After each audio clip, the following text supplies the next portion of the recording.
Right now at 5, a proposal on Missouri's ballots could impact future voting rules. I got another cool start to the day out there, but it'll be a little warmer later this afternoon. We'll have a look at that forecast, get you out the door coming up. Plus, an international group visits Joplin to learn about the city's 2011 tornado recovery. The 4 states' most watched news starts now. Well, good morning and welcome to the KOAM Morning News. It's 5 a.m. I'm Elise Noe. I'm Chris Warner. It's now Tuesday here in the 4 states. Here we are. Cruising right along. Had a pretty nice day yesterday. Oh, yeah. It was warm, but not too warm. No. And we're going to be a little warmer today. And we're keeping an eye on the tropics. Sure. It's not looking too promising for us for rain at this point, but we'll talk about all that a little later. But first, we need to get you out the door. Even if you don't want to, we got to. We got work, we got school, you got to get out the door. We're going to help you do that and make sure you're prepared for the day by starting with a live look from our camera in downtown Pittsburgh. Looking pretty good so far this morning. Another clear night, so another clear start to the day out there. Same from our camera at 7th and Rangeline in Joplin, and from the MoDOT camera at 20th and Rangeline in Joplin as well. Looking pretty good. Fairly empty roads this morning. Usually there's at least one car out there, but there's nobody there this morning. Future track heading into this afternoon is, I did not put a pause on that. I apologize. I knew I missed something this morning. But as you saw, there was still nothing on there other than the temperatures warming up and being a bit warmer today than where we have been the last couple of days. Quick look outside. We're sitting at 54 in Joplin, 48 in Pittsburgh, so another pretty chilly start for some of us out there. Temperatures around the region, like yesterday, it's very similar, upper 40s and low 50s. So for many, a pretty cool start. For others, not bad, but still chilly nonetheless. Kids getting on the bus this morning, they're still going to want that jacket again. Upper 40s, low 50s, sunny skies, south breeze at about 5 to 10. South winds continue this afternoon. Will be a little warmer again, about 84 when that bus brings them home. We're looking at highs today, mid, maybe some upper 80s, so about average out there. But again, warmer than where we've been the last few days. Sunny skies and winds like yesterday as well will begin to shift out of the southeast a little later this evening into the overnight hours. Now we are watching Tropical Storm Francine down in the Gulf. There's still some factors on that and whether or not it will bring us any rain, and we'll go over those details with you in the full forecast here in just a few more minutes. Elise? All right, thanks, Chris. Parsons police ordered the Parsons Middle School to shelter in place yesterday after a report of gunfire close to the school. The report says the gunfire near 28th and Crawford. The shelter-in-place order was after school had been dismissed yesterday afternoon, and no injuries were reported and no children were involved. Authorities say an adult pedestrian was the target. The investigation is ongoing. Authorities in Joplin arrest 3 people connected to what officials say is a large quantity of fentanyl found in an apartment. Officers from the Ozarks Drug Enforcement Task Force and Joplin SWAT searched an apartment at 802 Pennsylvania. That's where they found fentanyl and suspected methamphetamine. Now, officers arrested 2 women and 1 man at the scene. Formal charges are pending.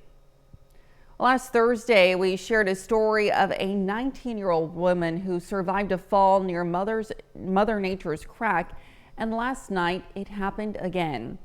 This time it was a 50-year-old man who fell just after sunset near the same spot. The firefighters responded around 7:40 p.m. near the cliffs, while a second unit responded with a rescue boat. The man was injured from the fall. Rescuers were able to stabilize the transport of the man to an ambulance, who then drove him to the hospital. The man remained alert and talked to EMS. Now, the extent of his injuries is unknown at this time. The Joplin Police Department wants to warn Southwest Missouri bank account holders of a text message scam going around. They warn while some account holders may in fact receive legitimate fraud alerts, others could lead to accounts being compromised. They recommend reporting any fraudulent activity to Southwest Missouri Bank and to law enforcement. You can head over to KOAMNewsNow.com to see an example of what this text message scam looks like. And to be the first to see breaking news, weather, and sports, you can download the KOAM News app. It's available free of charge in the Apple App Store and the Google Play Store. Just search for the KOAM News app.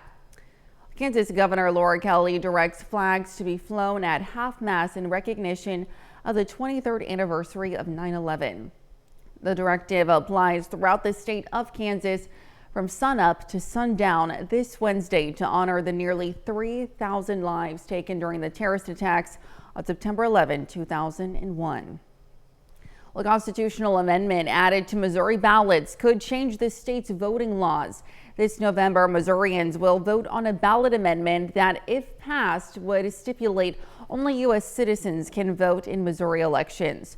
While that is already law, another part of the proposed amendment would prohibit ranked choice voting. KOAM's Samantha Walker spoke with local election officials to learn what ranked choice voting is and why there is a push to ban it. Ballot Amendment 7 would ban ranked choice voting in Missouri elections if passed. Ranked choice voting is where voters don't just vote for a singular candidate, but can instead rank their choices. Missouri does not currently have ranked choice voting, but the amendment would bar possible future use. We have a concept of one person, one vote in this country. And on ranked choice voting, you don't have just one vote. You have multiple votes for multiple candidates on multiple issues. So the concept of the one person, one vote is done away with during that process. Campaign Legal Center, a nonpartisan group that advocates for voter participation, says ranked choice voting gives voters more choice at the ballot box by having all candidates available. But Davis says all of those extra choices can make it more difficult for voters, which is why states like Alaska, who implemented ranked choice voting, are trying to repeal it. Because you're choosing for multiple people in multiple ranks, multiple orders on the ballot.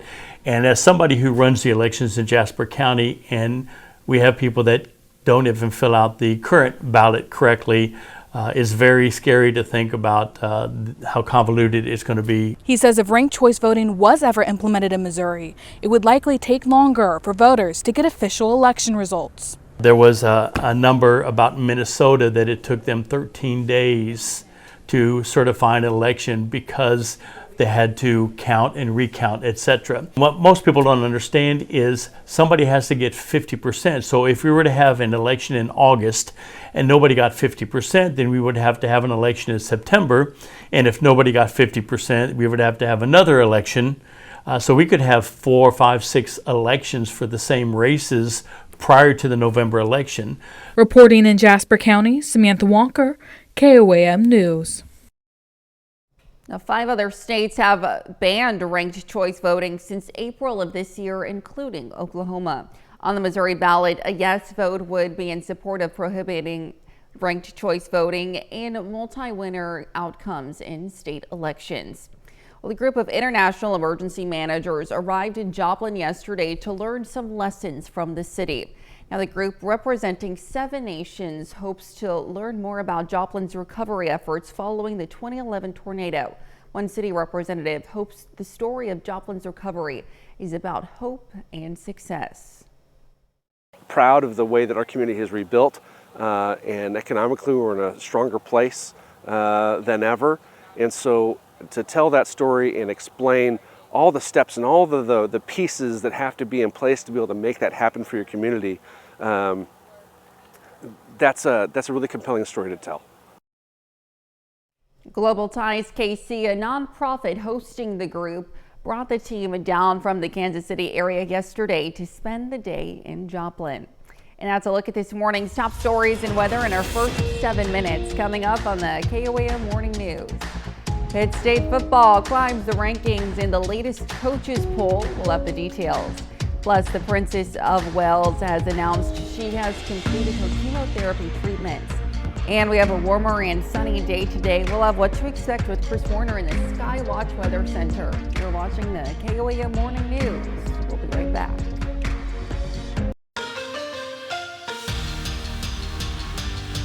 High school softball in Missouri enters its 3rd week of the regular season. Last year's defending COC champion Neosho Wildcats play host to neighborly Seneca yesterday afternoon. It's a home game for Neosho as they host the Seneca Indians on a rare 1 p.m. start time. In the circle for Neosho is Carly Kinnaird. And she was impressive once again as she pitches for 5 innings, strikes out 6 batters, and no earned runs on the afternoon for the future UCO Bronco. Bottom of the first, Becklin Garrett goes the opposite way. That ball lands for a base hit. 2 runs come in to score. Wildcats get on the board first. Neosho leading Seneca 2-0. A few batters later, about the freshman Sadie Leach. She drives one deep into the corner. That scores Garrett from third. Leach hustles around the bases and is in there for an RBI triple. Neosho leads 3-0. Later in the game, Neosho trying to add on to their lead, but Kaylee Fields runs this one down with a nice sliding catch. Seneca looking to rally back in this one. We head to the final inning of the game. Kendon Smith fielded cleanly and throws out the runner at first. Neosho takes care of business. Wildcats shut out Seneca 6-0. Over to Webb City, the Lady Cardinals softball team back home last night looking for their 7th straight win, taking on the McDonald County Mustangs. Top of the third, Mustangs at bat. Dakota O'Brien smacks one to left field off the base of the wall. Kirsten Hopkins scores. McDonald County strikes first, leading 1-0, but Mustangs aren't done yet. Freshman Cheyenne Starr keeps this fair down the right field line. Another run scores, and now McDonald County leads by 2. The Cardinals unfazed. Olivia Nyberg pops it up to left field, and it falls between defenders. Carson Cahoon runs it in. Now we're tied up 2-2. As we skip ahead to the bottom of the 4th, Lily Hall hits a sharp grounder off a defender's foot, and Hall earns the 2-run double and bring out the dance party in the dugout. Mustangs unable to stay in it. Addie Burns wraps it up with a strikeout. The Cardinals take this one 8-3, the final score, and improve to 7-1 on the season. Well, the Missouri Southern Lions football team hasn't started a season at 0-2 since 2021. Missouri Southern looks to regroup after another tough outing by losing the home opener last Saturday. Tough loss to a number 3 Pitt State. I was proud of the way our guys started out and we competed. I thought we went toe-to-toe for 3 out of the 4 quarters. That second quarter was really the difference in the ball game. I'm excited that this will be the first time that we have the same starters going into the next week. You know, we added Deontay back, we added Akeem back. So we'll have some continuity going from game 1 or game 2 to game 3 in terms of our 2 deep. Well, we've shown that we can compete with anybody in this conference. Like I said, it's just coming down to the small details. Once we eliminate them, it's free game. Sticking with college football, the American Football Coaches Association releases the latest coaches poll. Pitt State football jumps up 2 spots and is now ranked as the number 4 team in the country. This comes after Pitt State beat number 3 Ferris State and Missouri Southern to start the season. So here's a look at the top 10 in the AFCA coaches poll. Defending national champion Harding Bisons take the top spot. MIAA opponent Central Missouri is at number 2. Of course, we have Pitt State at number 4. We have another MIAA team in the rankings as Emporia State cracks the top 25 and comes in at number 21 after the Hornets start the season 2-0. Number 4 Pitt State is scheduled to host number 21 Emporia State this weekend in Pittsburgh. And last night was the first Monday night football game of the year in the NFL. It is also the first time we got to see Joplin native Isaiah Davis suit up to play in his first regular season game for the New York Jets. No action for Davis last night as he watches on the sideline. San Francisco takes down New York 32-19, the final score. Still to come, the Biden administration has announced it's going to expand insurance coverage for mental health disorders. And we'll have another check of the forecast, talk about Tropical Storm Francine when the KOAM Morning News returns.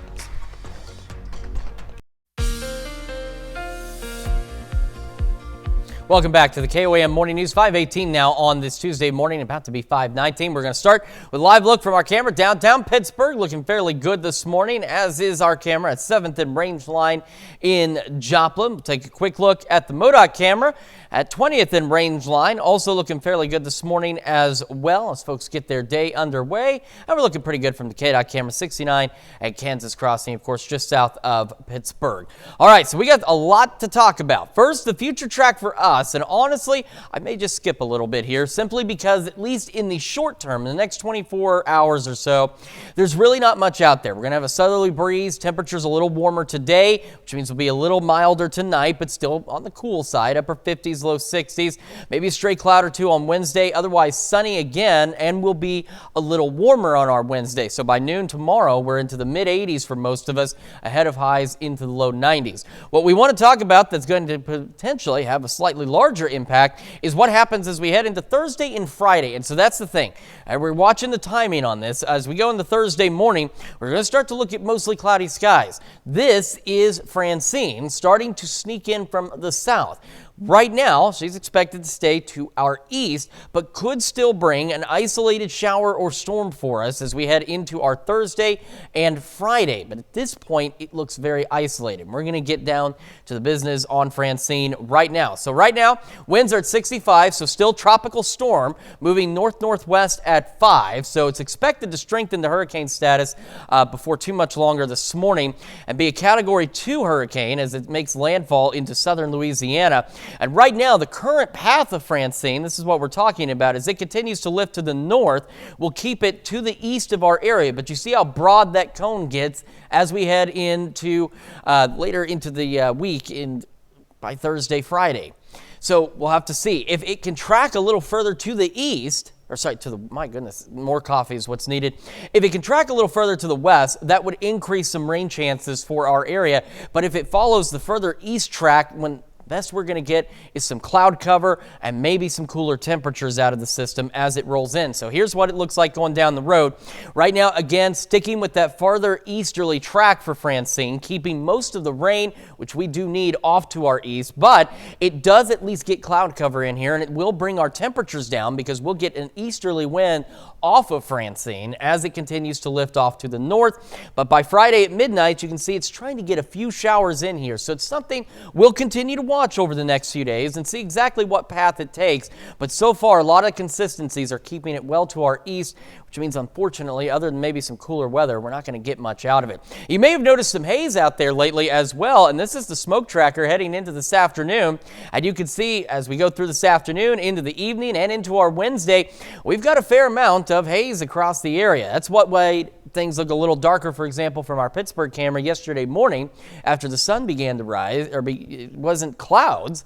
It's all the haze in the air. Now, thankfully, at this point, our air quality is not being directly impacted or significantly impacted, but still leading to some less than clear looking skies on these sunny days. 54 in Joplin right now, and again, temperatures around the region are a bit on the cool side. Upper 40s and low 50s, so very similar start for us as we saw yesterday. Going through the morning, again, relatively similar. Chilly.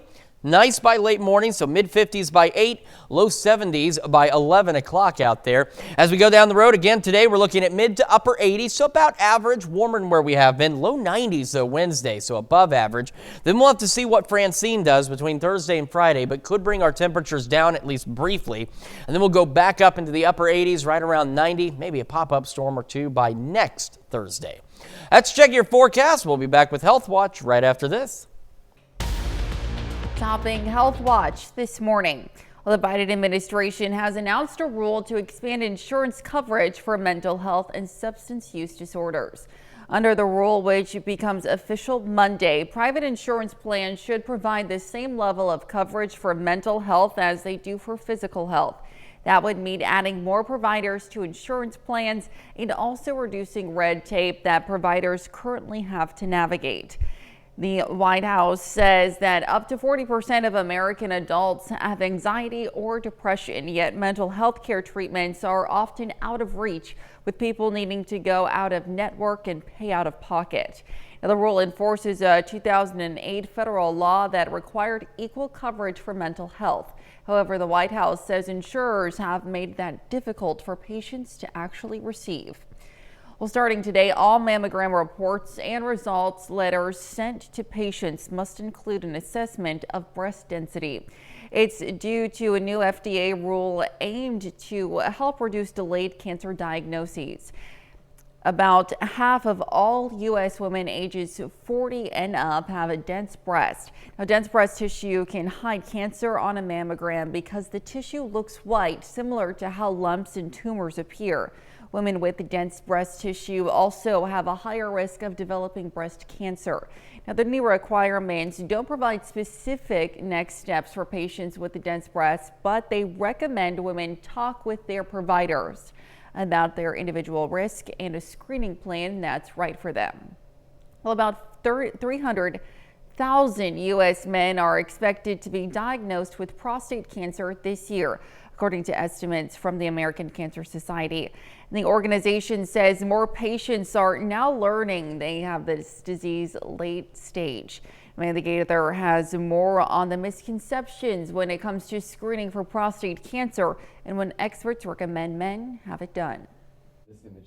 After decades of decline, late-stage prostate cancer cases are on the rise. The American Cancer Society says more than 35,000 men will die from the disease this year, despite tools to screen for it. If found early, it is actually very treatable. But the organization says many men are not being screened for prostate cancer. Experts believe it's due to misconceptions about the invasiveness of the screening process. A rectal exam is not actually needed. So I think that's the important thing to know. A simple blood test can help indicate your risk of prostate cancer. That prostate-specific antigen or PSA blood test will result in a risk score, which can help men determine if further testing is needed.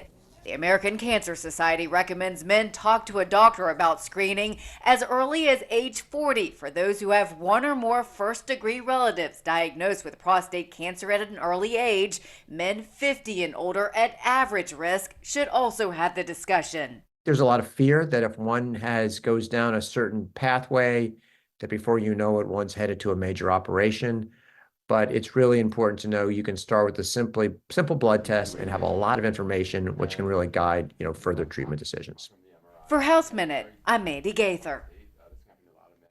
The American Cancer Society says screening is critical because once this disease spreads beyond the prostate, it becomes much more difficult to treat. And that's a look at some of today's top health stories. You're watching the KOAM Morning News. Now we've got another chilly start out there for us, but we'll be slightly warmer by this afternoon. Details in the forecast right after this. Right now at 5:30, a local high school is on a mission to get students to be more health conscious about their meal choices. And we've got a chilly start to the day once again out there. Temperatures a little warmer this afternoon. Details on that forecast get you out the door coming up.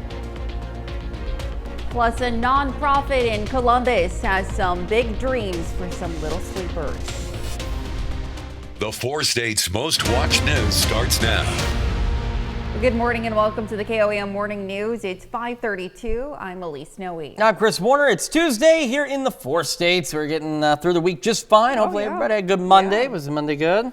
Monday was good. It was, it's always Monday, but the weather was great. It was absolutely beautiful outside yesterday. It's going to be a little warmer today, but still not that bad in all honesty. I know we need some rain around the area, but it's just there's really not much heading our way. We've got going way down the road. There's some possible rain chances about a week and a half from now, possibly. So we'll have to kind of wait and see. But at least in the short term, no rain out there. Alrighty. But if you have outdoor work to get done, you've had plenty of nice days to get out there and get it done. So let's start with that look outside. And of course, the camera can't tell you that it's cold by any means, but I can tell you right now it is pretty darn chilly, especially in Pittsburgh, where this camera is in downtown Pittsburgh. Our camera 7th and range line looking pretty good as well this morning. Just a few folks out there getting their day started. And same from the MoDOT camera 20th and range line in Joplin, looking pretty good as well. Everything is dry, and that is how today will be, and we will have nothing but warmer temperatures and that southerly breeze, and by later this evening it'll begin to switch out of the south and east on us, similar to what it did to us yesterday. Nothing crazy on that end. Look at the temperatures though. 54 in Joplin, 48 in Pittsburgh, and our temperatures across the area are very similar to what we saw about 24 hours ago. We've got upper 40s and low 50s across the area to start the day. So again, a pretty cool start, especially for some of us like Chetopa, Miami, Veneta, just as an example, at 45 degrees. and we're still technically in summer. Kids getting on the bus this morning, upper 40s, low 50s, sunny skies, south breeze 5 to 10. Clear skies this afternoon, about 84 when the bus brings them home. So again, a little warmer. We're looking at highs today going eventually into the mid, maybe even some upper 80s. So putting us close to normal. Nothing too crazy, but warmer than the last couple of days with, again, plentiful sunshine out there. We are watching Tropical Storm Francine. That could bring us maybe a shower or two later this week. Details on that in the full forecast in just a few more minutes. Elise? All right, we'll see you soon, Chris. Well, in case you haven't noticed, the price of gas is dropping, and in some places considerably. Gas Buddy says it expects gas prices to continue to drop as Americans drive less with the onset of fall and oil prices falling below $70 per barrel, the lowest since 2021. Now, according to AAA, the state with the lowest average price for gas in the 4 states is Oklahoma with the $2.80 per gallon. Now, Arkansas comes in next at $2.91 and Missouri follows at $2.94 and Kansas at an average of $2.98. On average, the national price for gas has dropped almost 60 cents from last year. Well, students at the Pittsburgh High School get their green thumbs dirty to provide food to the school and community.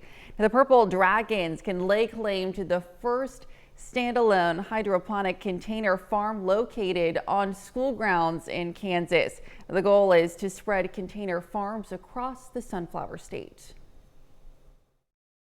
Their goal is to have 105 high school container farms, and if you know Kansas, there are 105 counties, so they're wanting to put one of these in every county in Kansas. You can help the fun by the hydroponic farms by visiting the Pittsburgh Farmers Market, where the students work every Saturday from 8 a.m. to noon. Well, Dream Big Little One is a nonprofit in Columbus, Kansas that provides beds to kids in need. They provide blankets, mattresses, stuffed animals, and more. Recently, they faced issues with storage, unstable floors, and creating a secure location for families to load their new mattresses. Well, thanks to a $4,300 Heartland grant, they'll finally get the upgrade they've been wanting. The kids get very excited. They want to help. They want to unload and load up. So it's always just, we really have to keep an eye on the kids up front. So if we can utilize the back alley and load and all of that back there, then the kids are going to be in a lot safer atmosphere. Last month alone, Dream Big Little One gave 47 beds to children in need. Now, the president of the organization says they're always looking for volunteers and donations. And that's a look at our top news stories coming up this half hour on the KOAM Morning News. The death toll in Syria rises to 18 after a deadly strike blamed on Israel. Plus, the Biden-Harris administration is under fire over its withdrawal of U.S. troops from Afghanistan. We'll have the latest. You're watching the KOAM Morning News. Topping World Watch. The Princess of Wales has announced she has completed her chemotherapy treatment. Kate Middleton sharing the news yesterday in a pre-recorded video released by Kensington Palace. Now, it shows the princess spending time with her husband, Prince William, and their 3 children as she reflected on her cancer journey and the future. She added that her focus is on staying cancer-free and expressed optimism as she continues the new phase of her recovery. Middleton also said she will be returning to some of her public duties in the coming months. The death toll in Syria rises to at least 18 in a deadly strike blamed on Israel. Syrian officials say it's the largest death toll in such an attack since the beginning of the war in Gaza. Dozens of people were also injured in the overnight strike. Now, Syria says the airstrikes targeted several military sites, including a research center used in the development of weapons. Now, several areas in central Syria were also bombed, sparking fires. The Syrian Foreign Ministry condemned the attack as an act of blatant aggression. Well, the Biden-Harris administration is under fire over its withdrawal of U.S. troops from Afghanistan. A new report from the House Foreign Affairs Committee accuses the White House of misleading and even lying to the American public. Harris is trying to blame former President Trump for Afghanistan. Jillian Turner reports. Dueling reports from the House Foreign Affairs Committee on the 2021 U.S. withdrawal from Afghanistan. Republicans' first major finding, the Biden administration failed to develop a plan to safely evacuate Americans until it was way too late. The day the plan came out was the day the Taliban overran Kabul. Too little, too late. The other major finding, officials from the State Department, White House, and Pentagon, quote, misled and in some instances directly lied to the American people at every stage of the withdrawal. It also names and shames numerous senior officials, most prominently National Security Advisor Jake Sullivan, claiming their failures ultimately led to the tragic deaths of 13 U.S. service members killed in an ISIS-K suicide bombing during the evacuation. This was a failure for everyone, but especially these families standing behind me. Committee Democrats have released their own report claiming McCall's investigations of the past 2 years, quote, lack intellectual rigor and do not comport with the facts gleaned from witness testimony. The Biden administration agrees. There was, in fact, planning. The majority chose to seek scandal over substance, and this quote-unquote investigation seems to not actually have uncovered anything new. Though the report barely mentions VP Kamala Harris, committee Democrats also accuse McCall of trying to damage her presidential prospects. But the Harris-Walz campaign tells Fox News the blame lays elsewhere. Quote, Trump left the Biden-Harris administration with zero plans for an orderly withdrawal, only a dangerous, costly mess. The former president shot back today, writing, the House report on Afghanistan is devastating to Comrade Kamala Harris and Sleepy Joe. Chairman McCall, meanwhile, has subpoenaed Secretary of State Antony Blinken and is threatening to hold him in contempt should he fail to testify before his committee by September 19th. Well, tomorrow, House Speaker Mike Johnson is going to award the Congressional Gold Medal posthumously to those 13 U.S. service members who were slain at Abbey Gate in 2021. That's a look at World Watch. We'll be right back. Welcome back to the KOAM Morning News, 5:45 on this Tuesday morning. We've got some weather to talk about. Not initially, not today.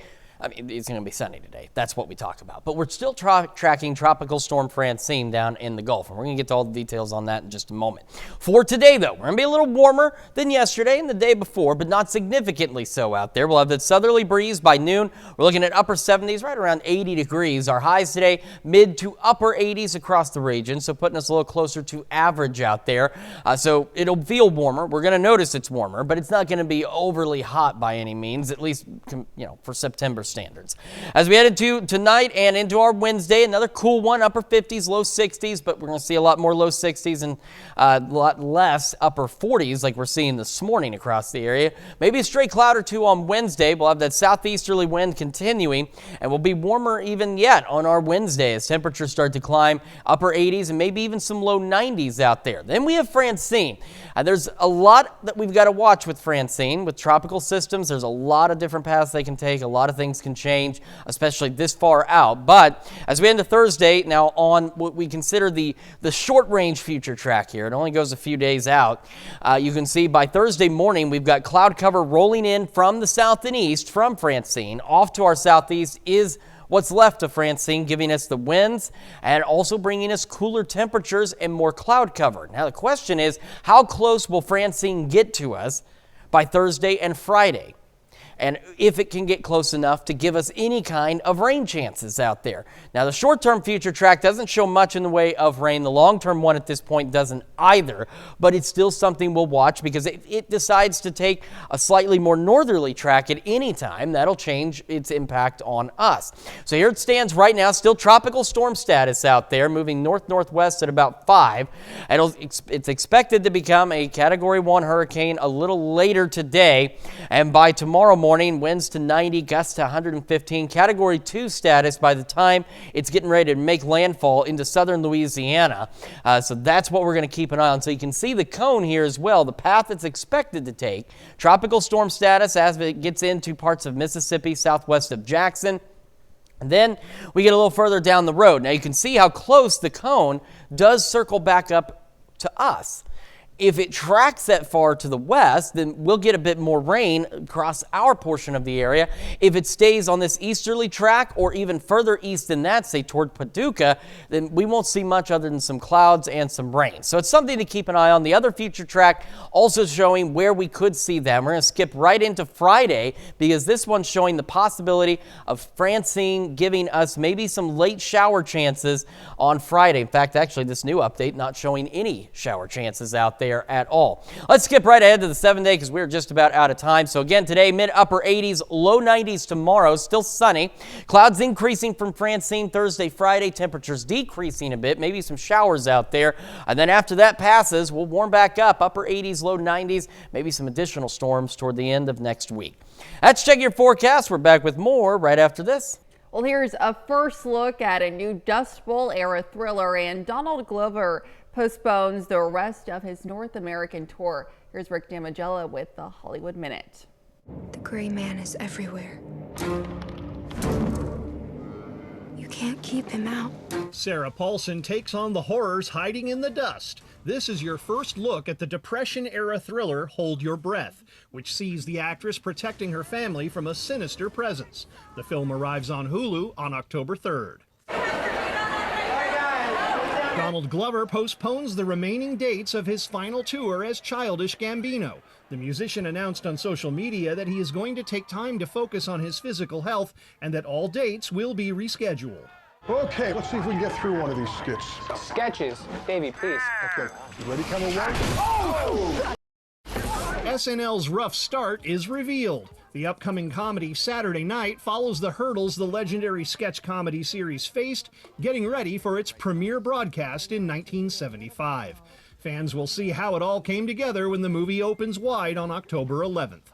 In Hollywood, I'm Rick Damigella. Well, an accident on a busy highway left a semi-trailer standing on end and shocked drivers with nowhere to go. Jeremy Roth has today's Take a Look at This.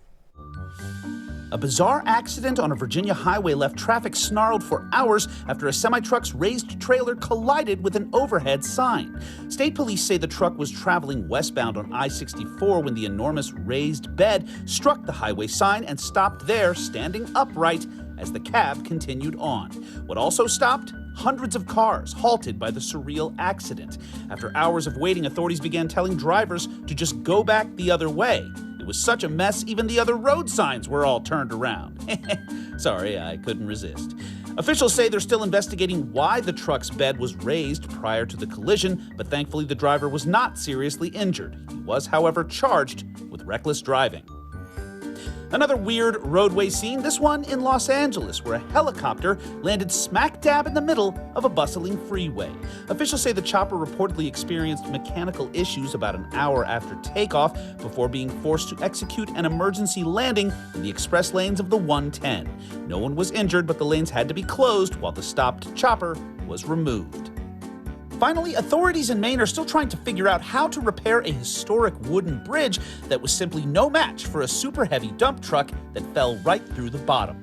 Police say the driver of the gravel hauling truck, which weighed around 18 tons, attempted to cross the bridge despite a posted sign that clearly, and with correct spelling, warned of a 3-ton maximum weight limit. Officials reportedly say repairs likely won't be done until the spring, and even then they may have to opt for a sturdier and less traditional design. For Take a Look at This, I'm Jeremy Roth. We'll be right back. Well, a football game took place over the weekend on a very messy turf. The Mud Bowl, an annual tournament played in the Hog Coliseum in North Conway, New Hampshire, celebrated its 50th year on Sunday. A group of athletes gather every year for 3 days of inner child rebellion, and they don't wear specialized gear, trying to keep the mud out. It's not just guys, it can be the girls too at any age. A dozen teams with men and women competed in the tournament, and over the years it's raised over $1 million for charity. Well, over on the West Coast, dozens of dogs participated in the longest running dog surfing event in San Diego Sunday. Dogs of all breeds, ages, and sizes caught some waves at the annual event organized by the Helen Woodward Animal Center. The event raises funds to support the center's services for at-risk and orphan dogs. The 19th annual Surf Dog Surfathon was held at the Del Mar Dog Beach. The dogs participate in 10-minute heats and were judged on the length of their ride, enthusiasm, and technique while catching the waves. Still very interesting to see dogs go surfing out there. It's something I can't do, but it's just sad that some other thing that can do something I can't. But it's still very cool. Very cool to see those dogs. Some of them really enjoy it too. And you're really going to enjoy the weather again today. We're looking at sunny skies. We're going to be a little warmer. Cool to start, mid-50s by 8, low 70s by 11. We're looking at highs once again in the mid to upper 80s across the area. So again, it's warmer, but it's not that far from normal. We'll be pretty close too. We'll have another somewhat cool night, upper 50s, low 60s, upper 60s by 10, and clear skies once again tonight. We'll have clear skies again on our Wednesday, and we're going to get a little hotter, maybe even above average, low 90s out there.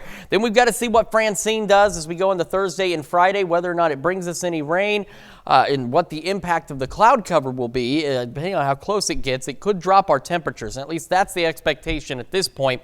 Although it'll be a brief drop, we'll go back into the 80s to near 90 as we head through the weekend and next week, and maybe a few more storm chances by next Thursday.